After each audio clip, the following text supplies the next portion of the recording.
2026 कैसा रहने वाला है? 2026 में क्या होगा?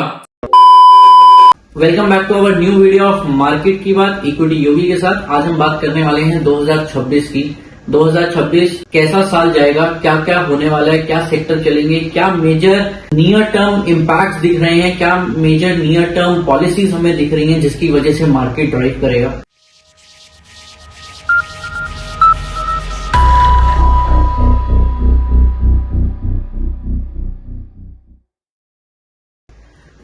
आज हम एक एक करके बात करते हैं। सबसे पहले हम बात करेंगे येन कैरी ट्रेड। अगर येन कैरी ट्रेड इसी तरीके से चलता रहा, अगर 75 बीपीएस का इस टाइम पर इंटरेस्ट रेट है जापान से, जो कि एक टाइम पर 0% था और कभी जमाने में नेगेटिव भी हुआ था, तो जो यूएस का आर्बिट्राज चल रहा है बॉन्ड का, ट्रेजरी पेपर्स का, वो आर्बिट्राज बंद हो सकता है, जिसके बंद होने की वजह से बॉन्ड यील्ड्स के रेट काफी ज्यादा हाइक कर जाएंगे और बॉन्ड यील्ड्स अगर बढ़ेंगी that is negative for equities. और बॉन्ड यील्ड्स बढ़ने पे मेजर जो चेंज आएगा, बिकॉज इक्विटीज से पैसा निकल जाएगा और सीधा बॉन्ड्स में चला जाएगा। अगर बॉन्ड का यील्ड ज्यादा है तो एफआईआईज को कोई दिमाग लगाने की जरूरत नहीं है, कोई स्ट्रेटेजी नहीं, कोई एल्गोस नहीं, सीधा बॉन्ड में पैसा डालो और वो आपका पैसा एक अच्छे खासे रिटर्न्स के साथ ग्रो होगा if bond yields will increase. Now second is Indian markets में क्या होगा। इंडियन मार्केट्स के अंदर भी अगर ग्लोबल सेल ऑफ आता है, यूएस में सेल ऑफ आता है, तो इंडियन मार्केट्स के अंदर भी प्रॉब्लम होगा। अगर आग दुनिया में लगेगी तो धुआं यहां भी उठेगा। मेजर पॉलिसी की अगर मैं बात करता हूं तो बजट, यूनियन बजट 1 फरवरी को जो आने वाला है, जो कि 2026 में संडे को है, उस दिन मार्केट खुलेगा, नॉर्मल खुलेगा। जैसा लास्ट ईयर सैटरडे को था तब भी मार्केट ओपन हुआ था, इस बार भी मार्केट ओपन होगा। अगर मैं बात करता हूं कि क्या हमें इम्पैक्ट देखने को मिलेंगे, जहां तक मुझे समझ में आता है, because rupee is trading at all time low, तो अगर रुपी को स्ट्रॉन्ग करना है तो फॉरेन डायरेक्ट इन्वेस्टमेंट्स बढ़ाना पड़ेगा। अगर एफडीआई बढ़ेगा, जैसा कि अभी इंश्योरेंस अमेंडमेंट एक्ट आया था, उसके अंदर भी इन्होंने 100% एफडीआई का अप्रूवल कर दिया है। पीएसयू बैंक्स की अगर मैं बात करूं, अभी तक 22% था, 49% को डिस्कशन में रखा हुआ है। यूएसडी आईएनआर की अगर मैं टेक्निकल लेवल की बात करता हूं, 2026 का साल का जो सपोर्ट है वो 89 है।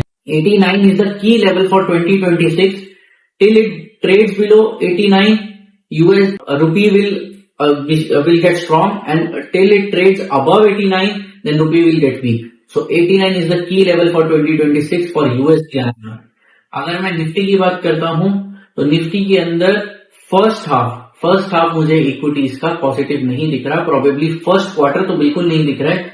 First quarter of this calendar year, not financial year, so first quarter of calendar year मुझे पॉजिटिव नहीं लग रहा है।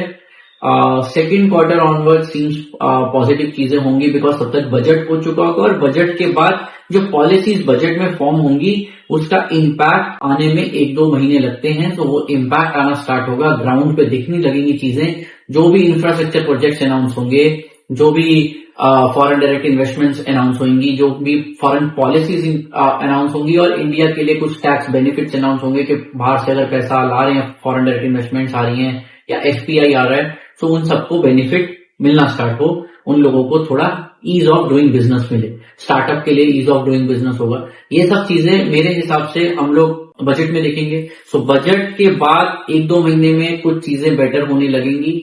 सो in my view first half of 2026 will be tough, will be sideways to negative, but second half of the 2026 will be positive.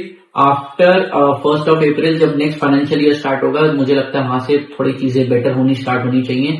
उसके अलावा हम बात करते हैं कौन सा सेक्टर चलेगा, कौन से सेक्टर में मूवमेंट आएगा, gold, silver, copper, aluminium, metals, bullions में क्या होगा, कौन से इक्विटी सेक्टर्स में मूवमेंट आएगा, वो सब के ऊपर मैं नेक्स्ट वीडियो बनाऊंगा। इसी का फॉलोअप वीडियो होने वाला है वो। उस वीडियो के लिए आप लोग मेरे चैनल को सब्सक्राइब कीजिए, लाइक कीजिए, और मेरा नेक्स्ट वीडियो जैसे ही आएगा आपको नोटिफिकेशन आ जाएगा। Thank you.